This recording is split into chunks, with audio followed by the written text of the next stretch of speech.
வணக்கம். இது பாருங்கள், கிராமத்தில் வந்து இந்த தென்னை மட்டை இருக்குது, தென்னை மரம் இருக்குது பாருங்கள். இந்த தென்னை மரத்துலேருந்து தான் இந்த கீத்து மட்டை உழுது.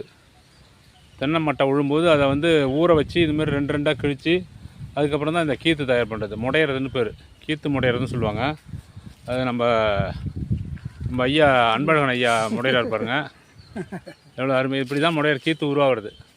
இப்போ வந்து எல்லாம் ஷீட்டு போடுறாங்க, ஷெட்டில் என்னென்னமோ சொல்கிறாங்க. இப்போ இரும்பு ஷீட்டு எல்லாம் தகரம் போடுறாங்க, எப்படி பண்ணுறாங்க. அந்த காலத்தில் இதுதான் வீடு. இதில் தான் கூரை வீடு அற்புதமாக அமைஞ்சிருக்கும். இதில் கூரை வீடு போட்டு அமைச்சு அது மேலே வந்து வைக்கல் போட்டு குறுக்காலையெல்லாம் பிரி விட்டு கட்டி அது ஒரு அற்புதமாக ரொம்ப சுகமாக இருக்கும் உள்ளார வசிக்கிறதுக்கு. ஆரோக்கியமான ஒரு வாழ்க்கை இது. உனக்கு இப்போ சின்ன வயசுலேருந்து முடைய தெரியுமா அன்பழகன்? ஒரு 12 வயசுலேருந்து முடைவேன். 12 வயசுலேருந்தே கீத்து முடைவேன். நான் கூட முடைவேன். ஒரு அற்புதமான சுகம் தரக்கூடிய ஒரு கீத்துங்க. லட்சமாவது கோடியாவது பங்களாலாம் கிடையாதுங்க. இந்த கூரை வீடு தரக்கூடிய இந்த சுகம் வந்து தனி சுகம். அப்படியே